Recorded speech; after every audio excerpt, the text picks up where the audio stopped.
Hello. Today I wanted to talk about cards which are exclusive to Commander decks, or were at least originally printed there. Sometimes these cards will be reprinted and find their way into draftable Magic sets, but all of these cards I'm going to talk about today started off in Commander products.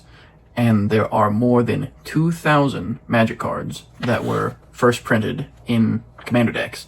And that includes Universes Beyond. If you exclude Universes Beyond cards, then that's still 1,500 cards printed in Commander decks. So that's a lot. That is quite a large number. And several of these cards, the fact that they are printed in non-draftable sets, but in pre-con decks, means that there just aren't as many opened as there would be in, say, a draftable set. And so for that reason, a lot of these cards tend to shoot up in price, and some of them have gotten incredibly pricey over the years.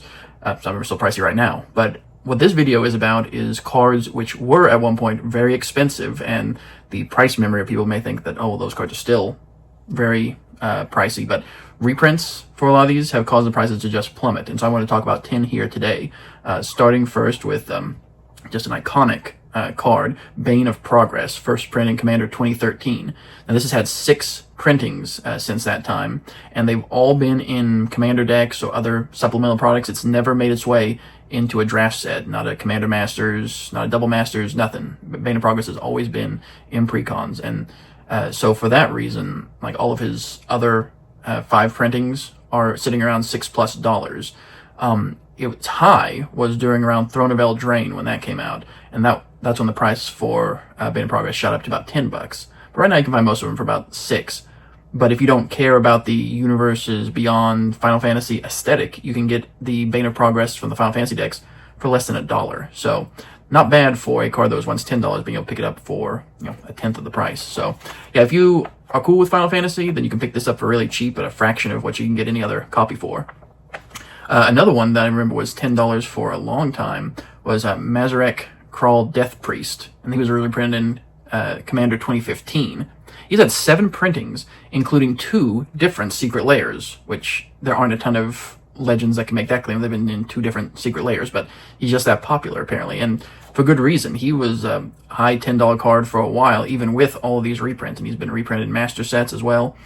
And all these other printings are around $5+. And I said his high was at around 10. But now the cheapest print you can get is from the Edge of Eternity's precon, and that copy of Mazarek you can get for like $1, $1.50, something like that. So yeah, Mazarek is definitely at his all-time cheapest to pick up. So if you want some graveyard shenanigans, you know, now's the time to jump on that. Curiosity Crafting. Now this is one that was interesting. This one started out kind of slow, but then a little while, within a year after when it came out, it shot up to like $15. And that was right around the time, January of 2022, right before Neon Dynasty came out. Curiosity Crafting just shot up. And I don't know if that was speculators or what, because it hasn't really been able to hold that price for much of its life. And the reprint in Bloomburrow just caused the price to absolutely tank. And now it's back down to $1. And most of the copies of it, of any printing, you can get for like $1 to $3. So I think Curiosity Crafting just was not able to hold the price of $15. But I think it's a good pickup at $1. Grand Crescendo. This is what you like to see when it comes to reprints, because this was originally printed in the Streets of New Capenna Commander deck, and its price continued to just go up and up. It climbed as high as $15, and right once it hit that $15 peak, that's when it got its first reprint in the Tarkir Dragonstorm Commander decks, and then that sent the price from $15 down to around $5, and you can pick up the new Dragonstorm reprint for about $4 as well. So again, the original and the reprint are both sitting around the same price, which definitely speaks to the power of the card. That this wasn't just necessarily a scarcity issue, but there's just in demand. Cyberdrive Awakener. Now, a lot of people were talking about this when the EOE Commander decks were spoiled, because this is the first reprint for this card. The original printing still sells for about $8. Its high was a $20 card, and it peaked right around when Dragonstorm came out. But the Edge of Eternity reprint, you can now pick up for like $3. So this is a great time to pick up Cyberdrive Awakener if you've been holding out on picking one of those up. Blade of Selves is another one. This one from Commander 2015 as well. It's had 6 reprints over the years, including 2 different secret layers. But specifically, these secret layers were both Universes Beyond. One of them was Assassin's Creed, and the other one was Final Fantasy. All other printings of this card sell for about $5 to $15, depending on which version you get. but it's high. It peaked at around $30, and that was right around when Streets of New Capenna came out. And I think that may have had something to do with the commanders that were coming out at the time. But yeah, it peaked around that time, got to $30. And then with the Dragonstorm reprint, you can pick up Blade of Selves, that copy, for around $4. So I think this is a pretty decent time to get in on that if you want those type of Myriad shenanigans. Retrofitter Foundry. Now this one's very interesting. This one was printed in Commander 2018, and it's had 3 printings so far, including a Judge's Gift promo, and the promo is in retro frame and sells for about $18. And so the fact that it was considered as a Judge's Gift promo should say something to the pedigree of the card. Retrofitter Foundry hit its high point of $40. It peaked around when the D&D set came out, as well as a Neon Dynasty around that time. But now, since getting a reprint in the Aether Drift Commander decks, you can pick up one for like $1.50. So I think it's a really fun artifact. I run it in my cube, and it's just has a lot of utility. And so I think picking one of these up for $1 or $2 is just a steal. Another one here, Champion's Helm. Now this one is interesting because this is from the original Commander product, and it's seen 6 printings over the years, most of them in more recent years. Although it did see an inclusion as a Kaladesh Invention, and that version sells for around $50 or so. But excluding that particular version, the high for just the original printing of the card got up as high as around $40, and that peaked around the Kaldheim Strixhaven era. But it's seen a lot of reprints, and currently you can get a copy of Champion's Helm that was reprinted in the Final Fantasy Commander decks for just around $1.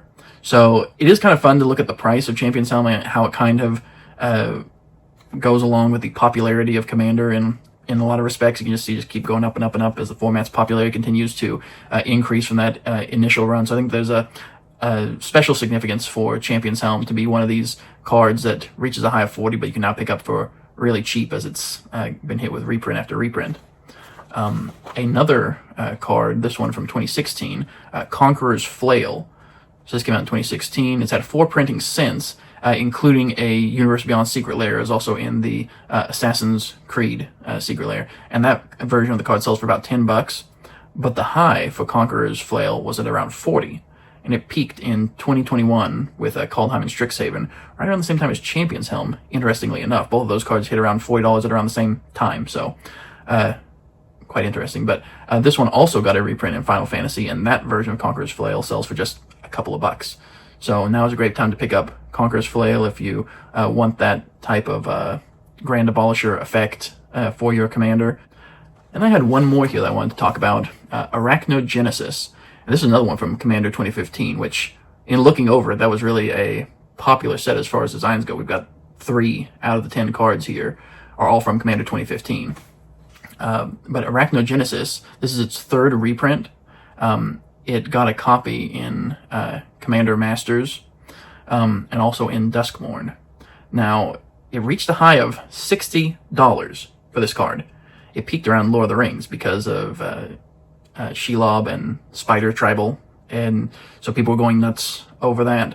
But when it got reprinted in Commander Masters, that really caused the price to tank and just never really recovered.